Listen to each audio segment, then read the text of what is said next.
My interview today on the A Game podcast is top 5 UFC lightweight raging Al Iaquinta, who is also climbing the ranks of the real estate ladder as well. He's making a name for himself on that side of it too. This is a guy that I've been friends with for a while, and I respect him tremendously. I learn a lot from him. I get a lot out of watching how he operates and how he handles himself, and I got a lot out of this interview. I really appreciate him doing it. He did this interview a while ago. I had some issues with iTunes getting it out, so I do apologize that it's from a few months back prior to his Kevin Lee fight, but we talk a lot about business, about real estate, goals, mindset, some stuff about fighting as well, and I still think you'll get a lot out of it, and it's a great interview. Timing's pretty good too. He's got a fight coming up May 4th. It's this Saturday on ESPN Plus against Donald Cerrone, which should be an amazing fight and an outstanding fight, and we'll definitely pull in for a win for him on that. Great guy, great dude, just a guy's guy, a fighter's fighter. Everybody that knows him respects him, and he just brings his A game to everything. So I thought he was a great fit for the podcast, and I, again, really appreciate him doing it. I got a lot out of it, and I hope you do too. In the meantime, if you do want to contact me about any investment opportunities, see some of the stuff we're working on, you can email me at nick, N-I-C-K, at nick.com. If you're interested in partnering on some investment properties or potentially buying some investment properties or selling some investment properties, that would be the best way to open up that conversation. So again, Raging Al Iaquinta, good luck this weekend. Really appreciate you doing the interview. Really looking forward to your fight, and I hope you guys enjoy this interview. I think my favorite interview I heard you do was with Chael Sonnen, when you were like, yeah, I'm getting into real estate. Like, I got my black belt in fighting. Why can't I get my black belt in real estate? I'm going to put all the same effort I put into fighting into this. And I was like, man, that's the kind of shit like I want to see. Is like people who, whether you scrub toilets or you're fighting for a title or you're trying to be a real estate agent or an investor, you just bring your A game to no matter what you do. Like, so I was like, I just want to talk to people like that. And then not to rant too long on it, but then one of my buddies who's in Biohazard, he was on a podcast with another guy from Hatebreed. And he was like, yeah, I had all these friends that we grew up with touring, and then they had families or they're touring in different cities and I don't get to see people. He's like, so I started a podcast just so I could start talking to people that I don't usually talk to, just to keep in touch. And I was like, that's awesome. Cause like, I'm always on the road. So I'm always like, oh, I should reach out to this guy or this guy or this guy. I'll do it tomorrow. And then like a year goes by and you're like, man. So I just thought at the very least, it was like a cool thing to do like that, man. So I appreciate you jumping on and touching base and stuff like that, you know? Absolutely. I appreciate it. Appreciate you reaching out to me and having me on. I know just from like teaching classes and going to other classes, like people do spend a lot of time on mindset and stuff, and some of it is just overkill. But I also see the people that are like, just give me the steps. I don't need any other stuff. And like I always tell everybody, like I could give you that, but I've never met an investor who goes, look, I'm not successful in real estate because I don't know how to put a rehab budget together, or I don't know what this term means. Because like with technology, you can look all that stuff up. It's really what I found is holding yourself accountable, being consistent, and finding ways to keep yourself motivated when the days that you don't want to do stuff. Like I always bring up Aljo. I love when he had the shirt, it's what I do when no one's watching. Like I feel like that's all the difference in the world is people watch $1 Million Listing and they're like, oh, like, yeah, I'm going to get my real estate license in New York and I'm just going to make $1 million. Or they watch Flip This House. They go, yeah, I buy it, I fix it up, and I sell it. Like, yeah, I'm going to do that. And then the second they go, oh, wait, no, this is actually work and it's actually hard. They go, I'm going to go find the next like easy thing, or the next like Truck said it. He was like, dude, he goes, I would have so many more clients for my weight loss stuff if I showed a picture of me at 350 pounds and then a picture of me at 170. And I went, if you hire me for 30 days, this is how you're going to look. He's like, but that's not real. So I tell people, like, I want you to lose weight, but I don't want you to have to use me anymore. I want you to keep it off. So it's going to take 4 months and there's going to be good habits. And they go, I appreciate you being honest, but I'm going to go pay for this secret magic pill I saw on TV instead. Like, they don't want to put the work in. And I just feel like that's the difference, no matter what it is. You know what I mean? They always go, oh, no, you know. That's the difference. It's, you know, changing your lifestyle. If you you know, when I set a goal to really get this real estate thing down, it's not something you can kind of do when you want to do it. You got to make a lifestyle change so that when the job needs to get done, you know, you're available and you can make it happen. Same thing with fighting. Everyone gets beat up and you know, gets down on themselves and maybe wants to take a day off the gym. You got to schedule the same thing, lifestyle. You know, you have your off days, So you recover, and then you have your days that you work. And no matter how you can kind of tailor things a little bit, but you got to be working the whole time for sure. Do you see that kind of stuff in the gym too? Like the guys. I'm sure you get it 100 times more than I do. But even like me, if I go out, I haven't been home for a while. There's always the guy who comes out to me like, "Oh yeah, you're still doing that jiu-jitsu stuff? Oh, I'd love to do that. I've had 400 street fights." And I'm like, "Well, we talk about this every time I see you that you're drunk, and I tell you to come down to Sarah's on Monday or go check out Long. Well, next time you come home, we're gonna go." And it's been 8 years of that. Yeah. And people are like, "I'm gonna." And then, or the guys that show up at the gym and go like, "Oh, I'm a tough guy. I want to fight in the UFC one day. Give me the biggest guy in here." And Longo or Matt will be like, "Well, why don't you take like a blue belt now?" And then they go, "This is hard." And then they either come back the next day and they go, "I need to get better at this." But most of them don't. Most of them go, "Oh, I'm just going to go find something else that doesn't take a lot of work or bruise my ego." Like, are you seeing the same type of stuff still at the gym every day or in real estate just in general? Yeah, it's wanting to put yourself in uncomfortable situations. You know what I mean? And then become comfortable putting yourself in. You become used to feeling a little uncomfortable, out of place. You go to the gym for the first time, everyone's good, everyone knows what they're doing. You're a little out of place, but you got to get past that. Get in the door, do your first class, and then eventually you put in the work. You end up one of the people there, and you can welcome new people in. And it's the same thing with real estate. If you're going on your first listing presentation ever, you're going to be uncomfortable, but you got to get comfortable being in a situation like that. And because whatever you do, if you want to be the best in something, you're going to have to throw yourself in the fire, and being uncomfortable is going to happen, but you just got to push past that. Now you go on listing appointments and it's like no big deal. You walk in the gym, you say hi to everybody, and you think back, you're like, wow, I can't believe I was, hesitant to come here and start this. I wish I would have done it earlier. Exactly. Yeah, I agree. I always get the same answer. Like, guys come into jiu-jitsu or guys get into real estate and they go, "Oh, I wish I would have found it when I was your age." And like, I always hear that what's the old quote? Like, the best time to plant a tree was 20 years ago. The second best time is today. Right? I wish I could take credit for writing it, but that's literally what made me start doing this. Like, there's so many things that I was like, man, if I would have tracked my leads when I first started doing this, like and treated it like a business and had a CRM, I'd have so many buyers and sellers and investors right now that I would just be able to toss an email or a text message out. And then it's almost overwhelming because I look at it and I'm like, well, yeah, but like that was 10 years of that. Like, where do I start? And then I was like, I just have to start. Like, I just have to start somewhere with one lead or one phone call or one software. And, I just feel like people don't take those steps, man, Absolutely. And two, finding the right people to kind of help you get there and get through those times. Like you got to find the right gym.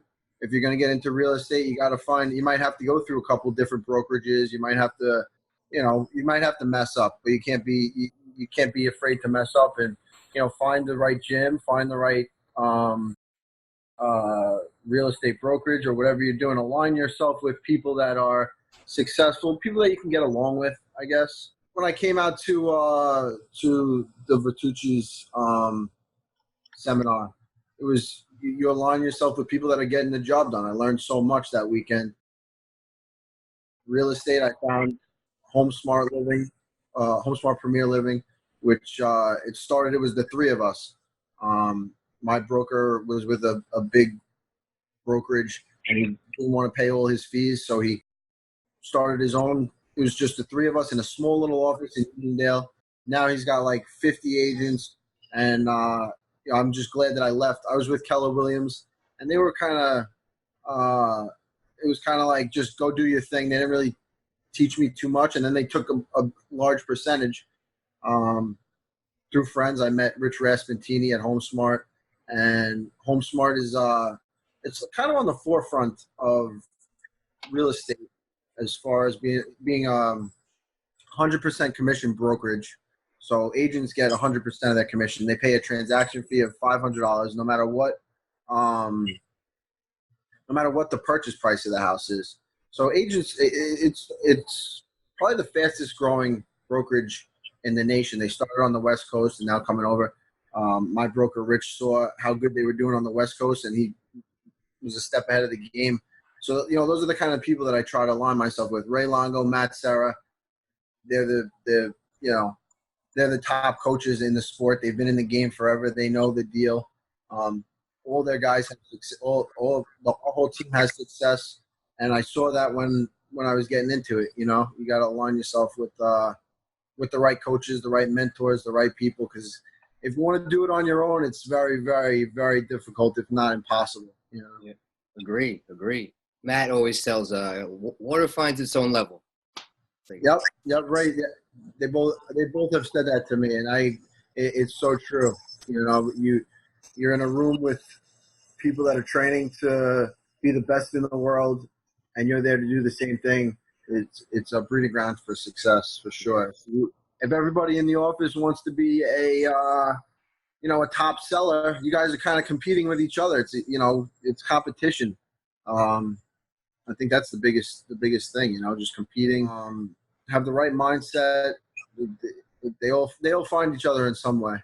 Yeah, agree, man. I agree. And I see like a huge difference because, obviously from traveling around, like I go to all these different gyms, and it's really, really easy when you've been around good people, even with like real estate or especially like jiu-jitsu gyms, when you come from like Longo and Matt, and then you go to these other places, now that you know what a good one really is and a good coach really is and a good mentor really is, it's so much easier to identify the bad ones and just know what you don't like. And, again, it's not even to be like an ass about it, but just because it's got to fit for you. You know what I mean? Like there might be the same gym that me and somebody else walk into, or the same mentor for real estate that me and you both talk to.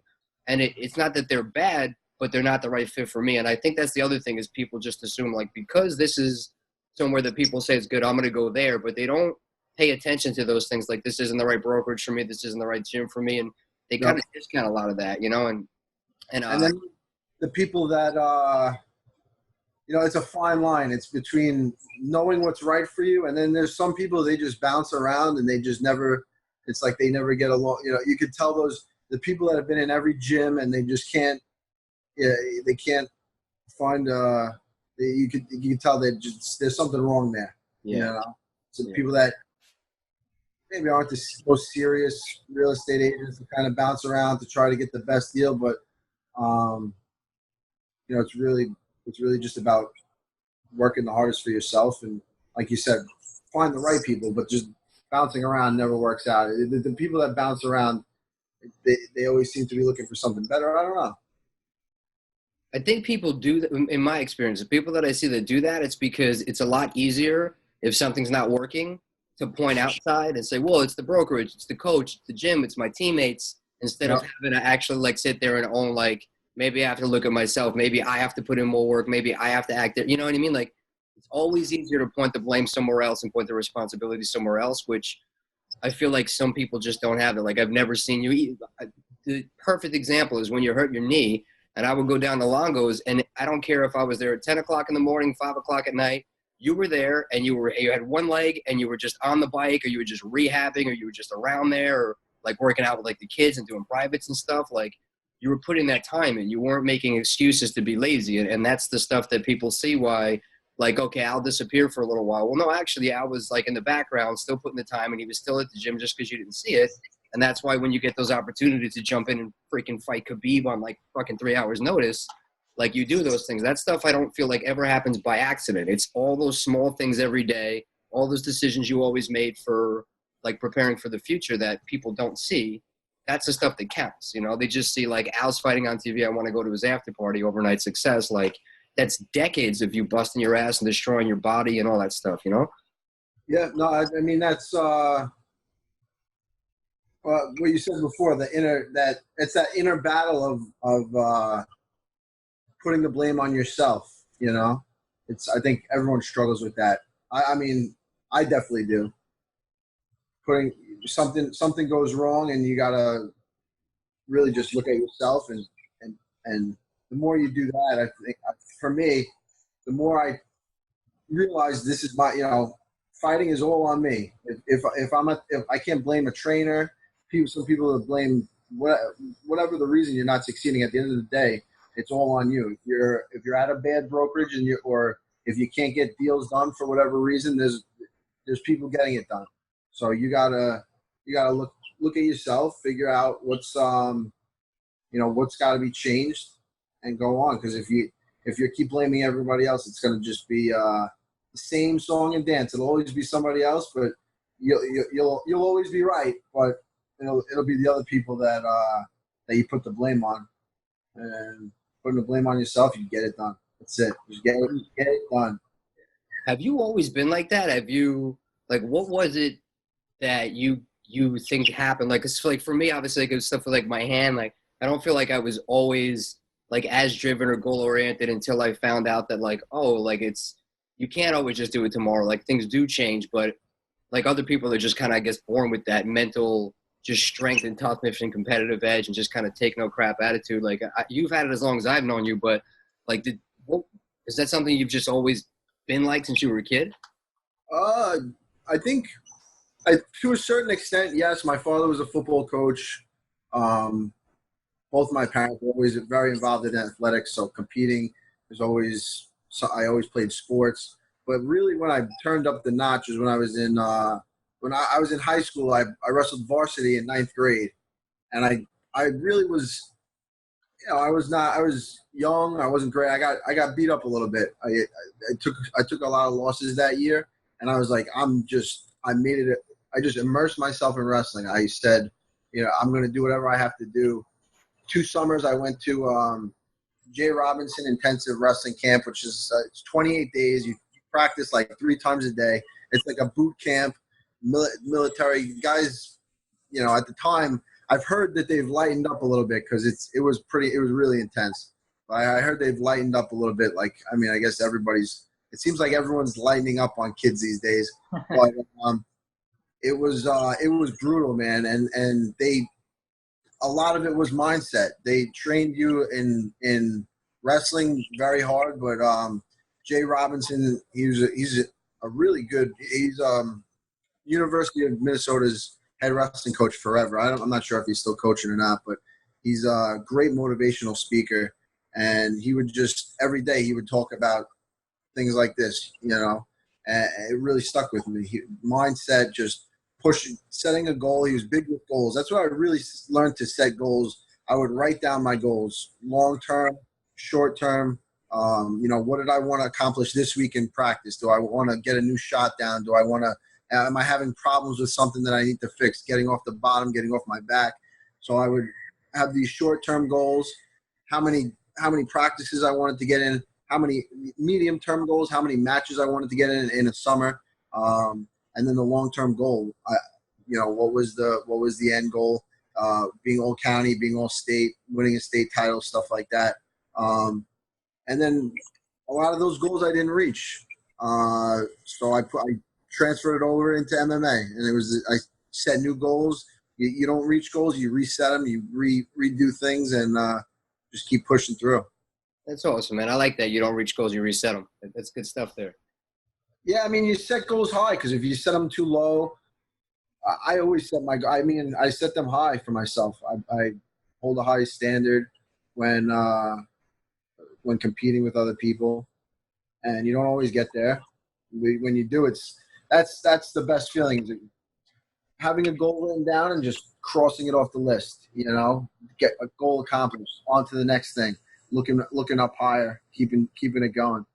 And that's like I said, learned a lot about it at the Jay Robinson camp. My father has stacks of books of he's a high school football coach and a phys ed teacher, but he has just stacks of notes of what he does from the time he wakes up to the time he goes to bed.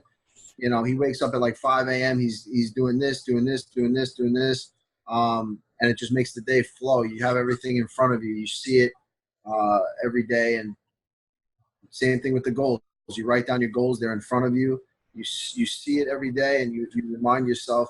And it's tough to keep up with it, but it's definitely important. It's the most important thing, I think, for success.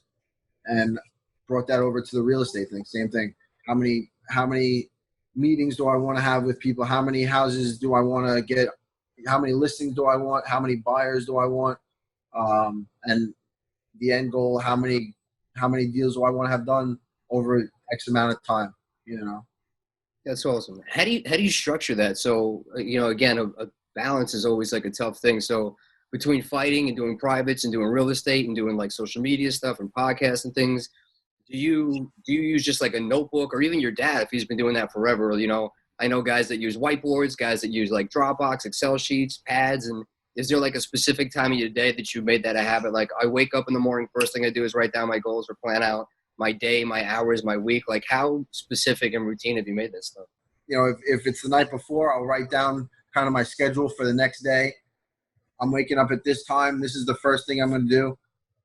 And, plan out the whole day, go through the day. I got rid of Instagram and Twitter off my phone. I don't have it on my phone anymore because I would waste the first hour of my day would be the first thing I would do is look at my phone, and I'm scrolling through videos like memes and stupid shit for an hour. It took me a while to realize that it was actually one of my friends. He said the same thing, and I was like, wow, you're right. I do the same exact thing. It's such a waste of time.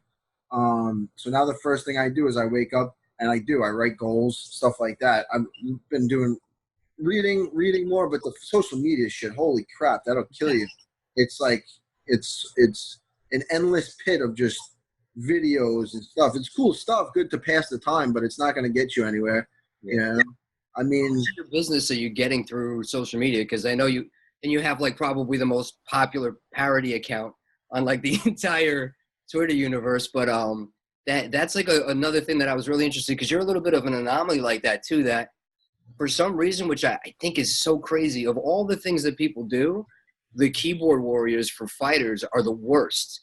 But again, in the age of social media, not even necessarily for the UFC stuff, but obviously marketing yourself and your brand and letting people know that you are doing real estate, having that following and that name and that your face out there all over probably would help. But at the same time, it's probably also a huge pain in the ass because you constantly have to deal with all the idiots and so how do you kind of balance that out for keeping it positive, not letting them get to you, but still using it for the good, not the bad? Well, I got rid of it, so I haven't been really used. I go on the computer when I get home and I look at Twitter, but yeah, it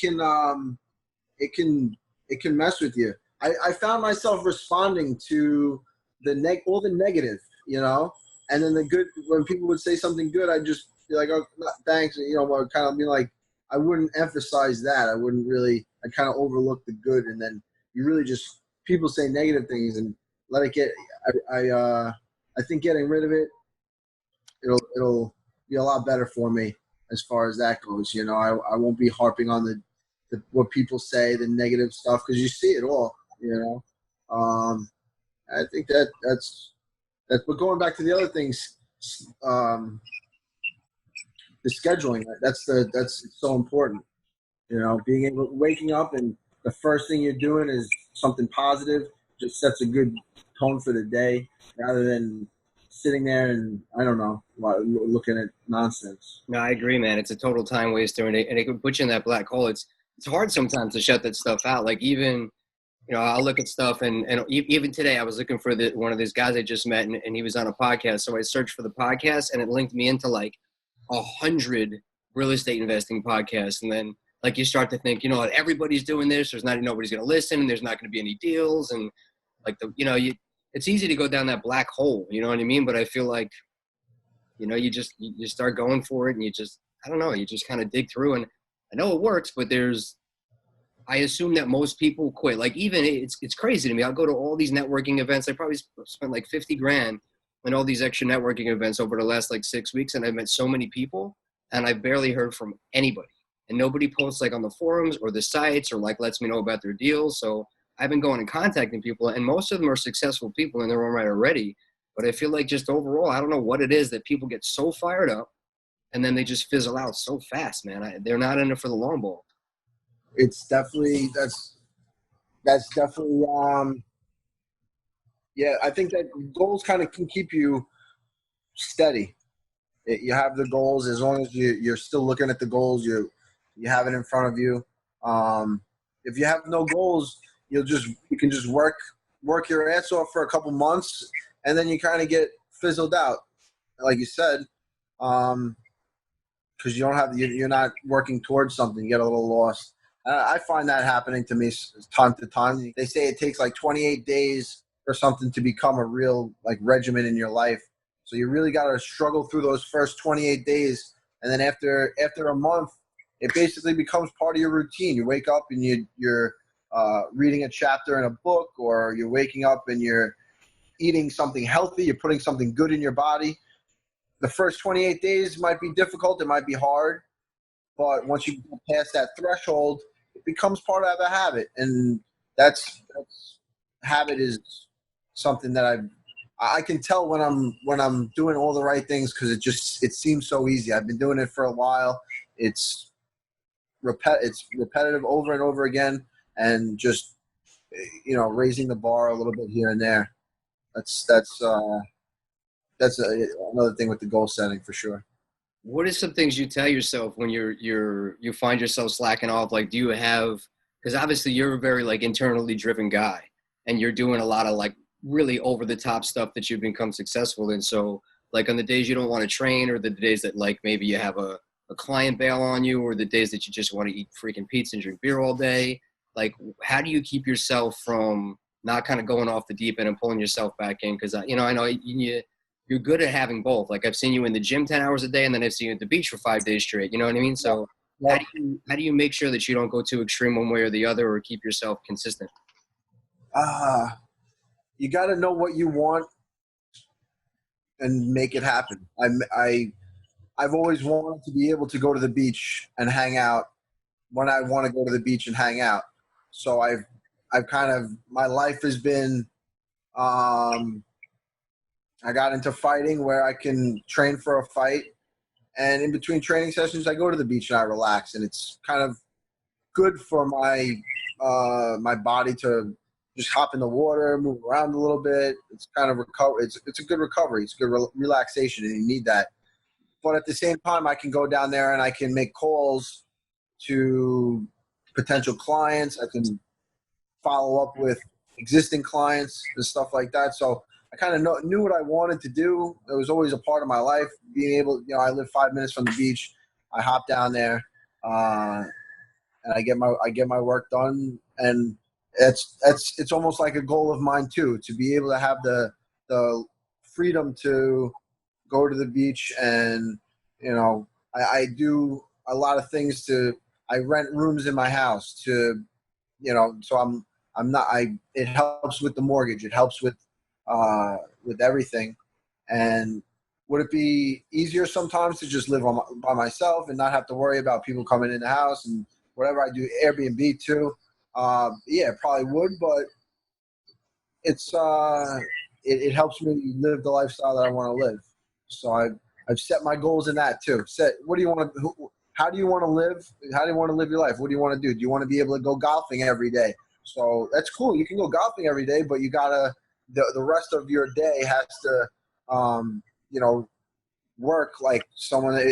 If you're cool with having nothing and just living on the beach and chilling, then that's fine. But don't complain if you don't have enough money to go on a trip or do what you got to do. Yeah, I think that's awesome, man. I love that.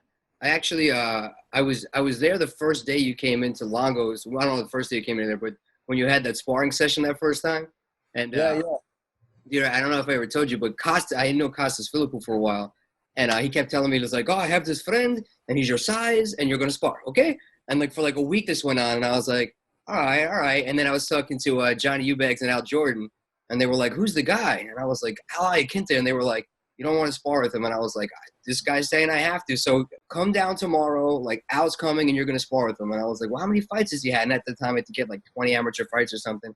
And I was like, I don't know. No, it'll be fine. It'll be fine. He's giving me like, don't worry about it. You'll be okay. So I show up there and I see you like warming up or whatever. And Longo's like, what are you doing here? And I'm like, oh, I'm here to spar. He's like, with who? And I'm like, I don't know. Costas said he's got some guy out here for me to spar with. And he looked at Costas, and Costas just started like laughing his ass off. And Longo was like, you're not sparring with him. Like, he's been messing with you. And then he like sent you in and you had that session with that guy. And dude, that was one of the coolest things I have ever seen. I remember like we were all around the cage like, holy crap. And you were like dropping your hands and stuff. Dude, that was awesome. And then I guess you started coming back more after that. But I always remembered that as like you came into kind of unfamiliar territory and just freaking like I've always known you as a guy who just freaking rises to the occasion, man, and just takes advantage of those opportunities. And you've been like that from that first time I ever met you, like right up until today, man. And I just think that that's awesome, man. It's like a shining example of like no matter what you do, like you always, especially being like such a quiet guy, like the people were like think you're this loud social media guy, like you're always so like laid back and cool and easy, and you don't really talk that much, but then like when you get in that pressure cooker, man, you really freaking just like turn it up, man. It's pretty awesome to see. No, I appreciate that. That's a great. That's Costa, right? That's him 100%. He would have fun doing something like that. Yeah, I miss that guy. I haven't seen him in forever, but that was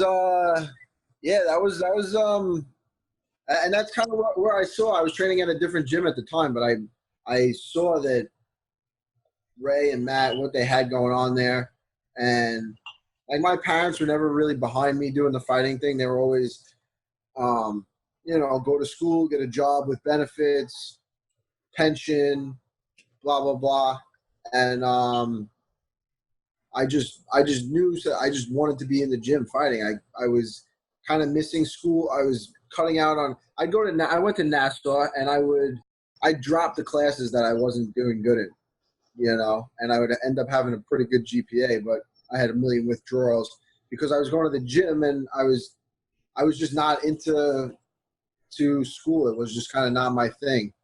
I never really set goals in. It was always fighting. And then once I saw Ray and Matt, and once my parents really saw them, that you can make a living doing it. There's so much. This sport at the time was blowing up, and it still is. But that seeing Matt and Ray, being with them, my parents really were they were all about it. That's what got them into it. They saw that you can make a living doing it. You're surrounding yourself with great people. It was that sparring session that changed a lot of things. It was awesome. It was great. It was George Soteropoulos, right? Yeah. He went to war at the time. He was in the UFC and having great success. I was just a young, hungry kid, man. And I sparred with him, and then afterwards, Ray was like, "Yeah, we'd love to have you down here." And we kind of clicked on like a real martial arts level. I could tell that we think alike as far as techniques and kind of a philosophy on fighting. So that was a great day. That's cool, man. Yeah, I like exactly what you're saying. Just surrounding yourself with people that are happy for you. And that picture that just came out of you, Matt, and Ray cornering Aljo. Yeah. Everybody like so excited. Like I was showing it to people wherever I forget where it was, but I was like, that's three people that are like legitimately, genuinely happy for one of their friend and training partners' success. Like that's the kind of stuff I love. Like you couldn't fake that reaction. The three of you guys were so happy for him, and like insert whoever, like Ray gets an award, Matt goes into the Hall of Fame, like you get a title shot. Like I like that you're surrounded with a bunch of people that are loyal, and really there's not like jealousy or hate. Like, because people know when Aljo's in there, like, he's in there because he worked his ass off and he earned that fight and he earned that opportunity. And, same thing with you. So I like that about people that are successful in real estate, people that are successful in fighting, all that stuff. Like, at the gym, if you're not going and somebody else is, you're not mad that they're getting better because, hey, like they put the time and they're getting what they deserve. Same thing. Real estate, like I'm sure in your office or people you talk to, the ones that are crushing it, you probably see them there often, and that they're always in there putting in the hard work. So they earn that listing by going on those appointments or making those phone calls or getting those rejected offers and that kind of stuff, Yep. No, that's what it's all about. That's what it's all about. It's and Ray and Matt there, you feel that when you walk in the gym. It's just a great place to be. You always look forward to being there. The people that turn it into an unenjoyable place usually get weeded out. They have the wrong attitude and they don't They don't last. You know, Great. in a good environment. If you can last in a good environment, it means you bring something to the table, and whether it be just a good energy, whether it be some coaching skills, whether it be being a teammate, uh, helping in some way, rather than just draining all the energy. Yeah, yeah, exactly. So how did you get into real estate? Like what piqued your interest on it? What kind of stuff? Like talk me through a little bit about what kind of got you into it and where you're now and what the overall plan is. Because I've been hearing about like open up brokerages and branching out and stuff like that, man. So I I bought my own house like 5 years ago now, and I enjoyed the process of looking at houses on Zillow and sending them to my friend's mother, who was my agent at the time, and she took me around. She showed me all the houses. She was very good, but I was doing a lot of the. She was awesome, but I was doing a lot of it my own, like looking online and stuff like that. And then she sent me over a list of all the houses on the MLS, and I was like, wow, she has like access to something that I don't have. So I just remembered all that and how I just, the whole process fascinated me, seeing what, I was pre-qualified for, what was around in my budget, where I wanted to live. And it was kind of like a puzzle piece that she had to figure out with me. And we got it done. I just remembered that. So when I hurt my knee, I was out fighting I didn't really have any idea when I was going to fight again, if I was definitely going to fight again, because I had a pretty serious knee surgery. I think I just walked into Keller Williams and was like, I want to, start selling real estate. Help me out. And I met with them. I did an interview with them. They told me all about what they offer. It was right about that time when I figured out that they were just kind of throwing me in to the mix without teaching me too much. I had friends that wanted to buy houses, and I didn't really know how to go about showing them a house. I didn't know the process of, putting in an offer, getting an accepted offer, inspection, getting it under contract, and then, finally to closing. I didn't know that whole process. I didn't know so I realized that I wasn't learning at the rate that I should have been. At the same time, I met through a friend, Rich Rasputtini, who I told you about. He was it was a big brokerage. He branched off, saw the potential of HomeSmart in the West Coast and how they were starting to move over. One of the fastest growing brokerages in the nation. So he went out, learned from them, started his own branch, HomeSmart Premier Living, the first one on Long Island. And it was the three of us. And I just learned from him every day. We'd sit in the office, and I would just listen to how he spoke to people, listen to how he, negotiated deals and found leads, worked leads. So that's when I knew I was really in the right spot. He had goals. I saw that he had his own goals, and I followed right in his path, and now it's one of the biggest brokerages on Long Island. He just opened 3 more offices. Agents are coming over like crazy, and he's got one of the best training programs. Very happy that I ended up there. that's awesome, man. Nice. Yeah. So what kind of stuff are you doing? Are you doing anything on the investment side? Are you working more with home buyers or cash flow properties or? Residential sales is mostly what I'm doing right now. I'm kind of looking for a good deal with a maybe like a 2-family rental. Get some passive income going. Gotta find the right deal and pull the trigger. I listen to a lot of the podcasts, and it's like you just got to jump in the ring. You just got to get in there, and you'll figure it out as you go. But if you win, you lose, you move on to the next one, and you already know what you got to do, what you got to fix. You learned a lot, so I think that's my next thing. I'm balancing selling real estate. I hopefully have a fight coming up in December. And then the next step will be definitely throwing some money into an investment property, probably a 2-family house rented out. Nice. I found plenty of them for clients. I think now it's the time for me to get into it myself. Cool. So are you going to do some type of like are you going to go right off the bat into investing, or you're going to make yourself a primary for a year and try and get like an FHA loan and then refi out or something?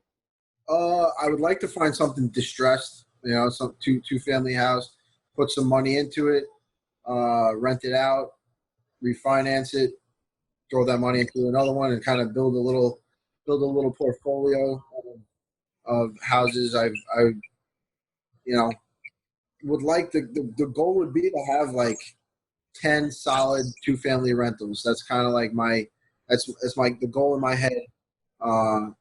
For like the next 3 years, I'd say. So I think it's a little reach, but I think it's doable. I don't think it's a reach at all, dude. I think you could definitely do that. Absolutely. Absolutely. Are you married to the New York market, or you branch it out into some of the surrounding areas? As far as investing? Yeah, only for your investing stuff, yeah. I thought about that. I don't know. I know you're big with the remote all over the place, doing it all over the phone. I feel like I'm just the kind of person that needs to do it close to home, at least to start, But I know you say once you start close to home, you're stuck close to home. You're prolonging the inevitable. Yes, delaying the inevitable. So we'll see. I still got to do more work. That's like I'm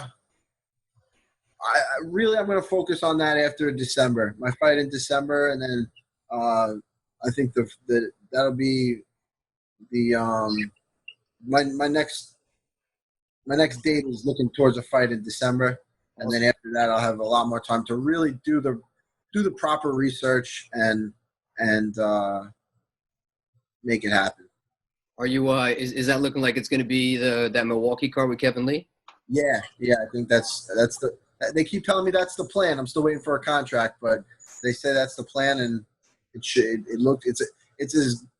as close as it can be confirmed without having a contract signed. It's so weird that they tweet bouts that aren't actual bouts. Like I didn't notice that until like I actually knew you and Chris, and then like I would see Chris, and I'm like, they announced that fight. He's like, it's not signed, but I'm like, why do they do that? I don't know. Yeah.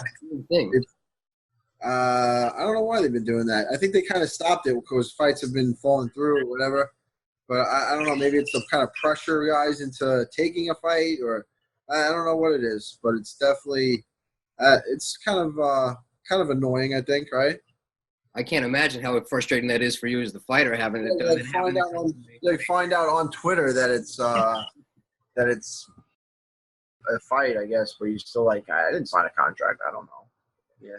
Dude, I can't imagine how it makes you feel. I get mad for you. I think I was talking to Chuck about it, but like somebody like Kevin Lee that is making this big name for himself, and it's like, Al beat him. Like, Al, and you beat him pretty handily too.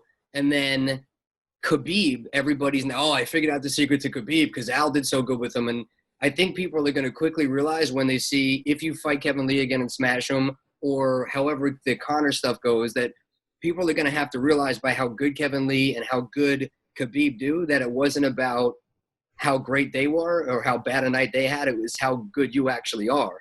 Like, does that, like, because I get so pissed off. I'm like, stop devaluing what he did. Oh, well, it was this, it was that. Like, the people that know you know that those people looked human because you're just that good. Like, does that, like, get to you? Because it drives me nuts. I think it'll all show itself, it'll all work out. I took a lot of time off. I had, 2 fights in a couple of years. So people haven't really been able to see how much I've progressed and how much I almost feel like I've turned into more of a veteran kind of. I wouldn't call it say veteran, but no longer like the newbie.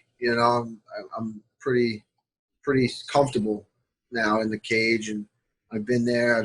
I've seen pretty much everything. So I think that goes a long way. I think if I fight Kevin Lee again, people are going to see that they've just been seeing him more. He's fought more, and they've kind of seen his progression. But I definitely came just as far and hopefully further.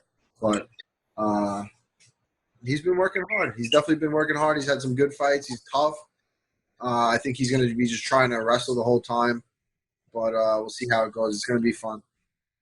I'm a betting man. I'm going to be betting on you for sure, man, in pretty much all those fights. That Khabib stuff was just amazing, man. That was the coolest thing ever. We were all in the back at the bus tour, like watching that, man. Just that's what I think it's all about, man. Just you really take life and seize opportunities regardless of what it is. And that's the kind of stuff that excites me about just, having people around that are you. Like I know a lot of really cool, interesting people that do stuff like that. And I just think that's just where success and life experience, like you're never a guy who's going to look back on life and like regret stuff or be like, what if this, what if that? Like you really just go for it, man. It's very refreshing, Nah, I appreciate it. I definitely go for it. 100%. It's, I don't know why.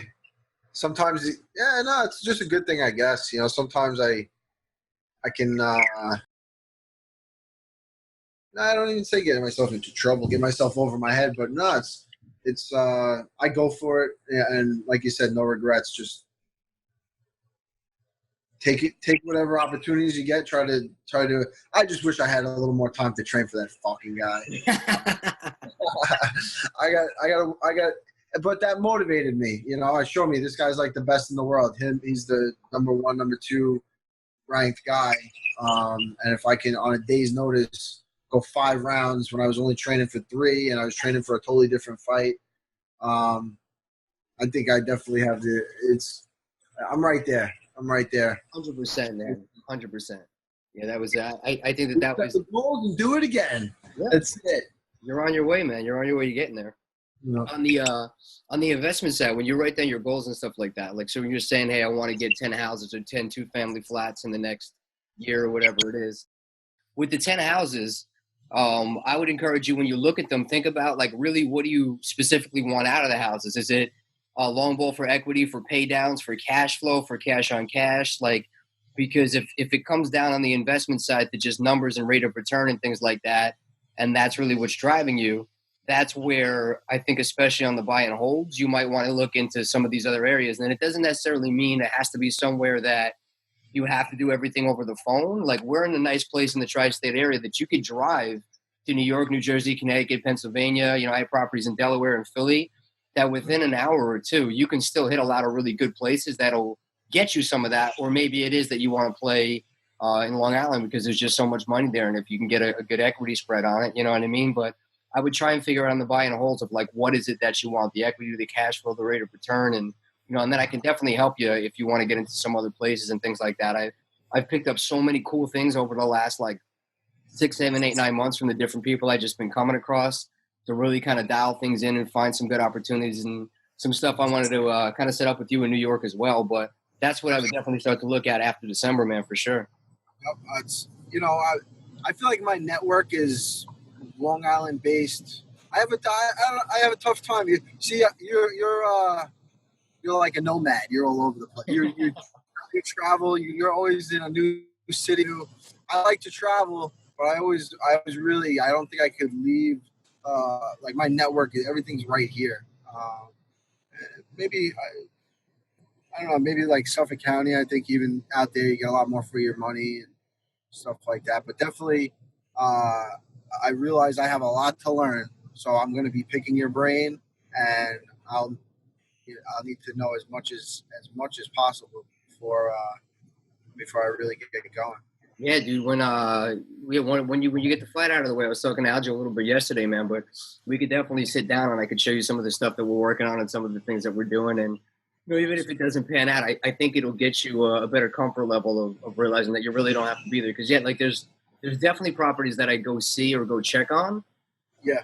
But usually it's so I can show them to like other investors and be like, here's what I'm doing, or like use for the classes. Like there's a lot of good stuff with technology for checks and balances and things that you don't really have to be there or leave, and you can be pretty informed on a day-to-day basis and really put a team in place to manage that stuff. And it's always a moving target a little bit because at the end of the day, you're dealing with people and their employees, and sometimes they don't get you the information or they don't do what they're supposed to. So, like we were saying earlier, when you know what's good, it becomes very easy to identify when things are not a right fit or things are not good. Like if you talk to anybody on Long Island about doing real estate, you're going to know pretty quick if they're full of shit or not. You talk to anybody who does jiu-jitsu or MMA and they say they do, you're going to know within 2 minutes if they have any idea what they're talking about or if they're completely full of crap. So, I feel like it's the same type of thing. Like because I've made the wrong decision so many times, I know those red flags to look out for.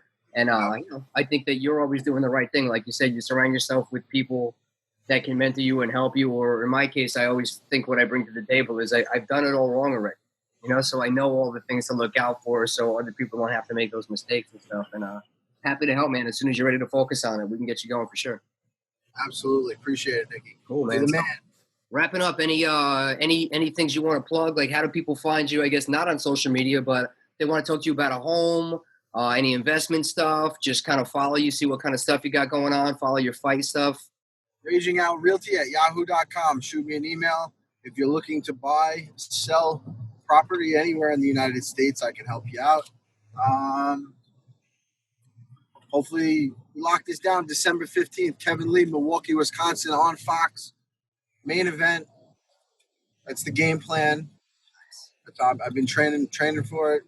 My mind's set on that already, so we'll keep you informed.